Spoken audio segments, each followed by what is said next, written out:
नमो बुद्धाय, जय भीम।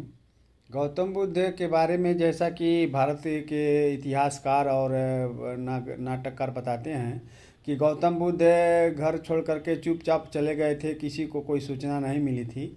ऐसी ये सब झूठ है।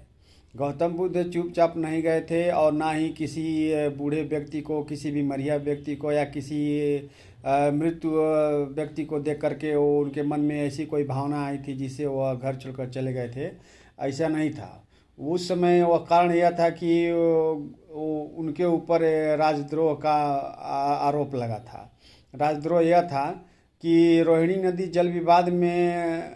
जल विवाद को लेकर के शाक्य गणराज्य और कोली गणराज्य में युद्ध की स्थिति उत्पन्न हो गई थी। और युद्ध की स्थिति उत्पन्न हो गई थी जिसमें गौतम बुद्ध युद्ध करने से मना कर दिया था। उन्होंने कहा कि युद्ध से किसी समस्या का समाधान नहीं हो सकता है।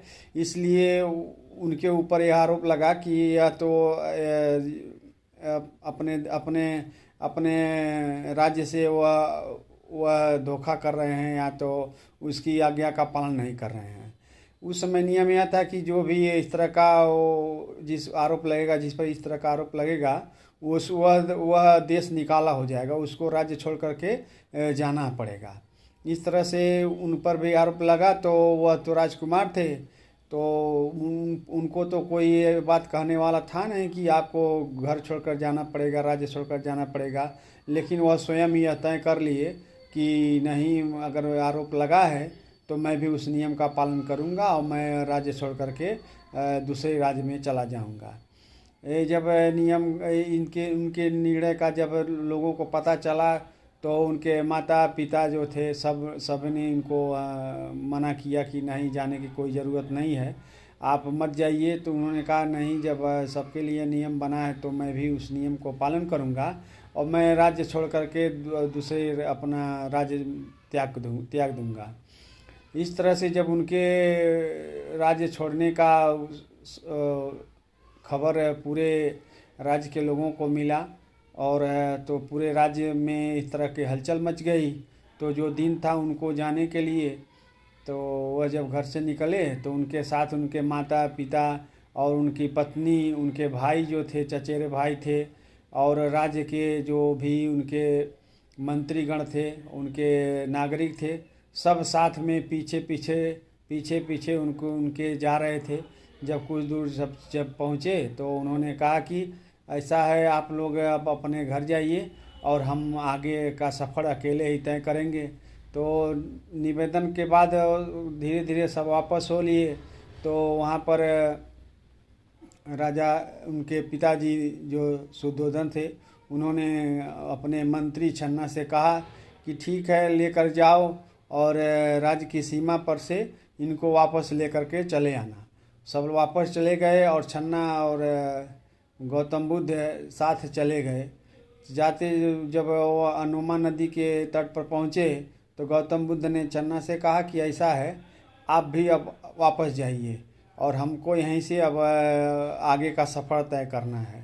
तो चन्ना ने बहुत निवेदन किया कि राजा ने हमसे कहा है कि आपको वापस लाने के लिए, और उसने बहुत निवेदन किया, बहुत उनका प्रार्थना किया, लेकिन वह कहे कि नहीं, अब जो नियम है मैं उसका पालन करूंगा और आप घर जाइए। तो चन्ना भी वापस चले आए। वह अनुमा नदी को पार करके वह चले गए मगध राज्य में। मगध राज्य की सीमा में वह प्रवेश कर गए। इसी को रामचरितमानस कहा गया है। असलियत में यह रामचरितमानस नहीं था, वह बुद्धचरितमानस था। जब गौतम बुद्ध जा रहे थे तो गौतम बुद्ध को ही राम कहा गया है। और गौतम बुद्ध के साथ में वह लक्ष्य मन जो कहा था, वह लक्ष्य उनके मन में था, उसको लक्ष्मण कहे। और जो सीता को जो बताते हैं वो सीता थी, वो सीता नहीं थी, वह पंचशील था। वह पंचशील थी उनके मन में था। उनके मन में एक लक्ष्य था कि लोग आपस में लड़ते क्यों हैं, आपस में इतना विमर्श क्यों करते हैं, आपस में इतना घृणा क्यों करते हैं, आपस में एक तरह का जलन क्यों रखते हैं। इन सब बातों का खोज करूंगा, इन समस्याओं का मैं समाधान की कोशिश करूंगा। यही सब बात को लेकर के वह अपने मन में एक लक्ष्य लेकर के और पंचशील के साथ वह राज त्यागे थे।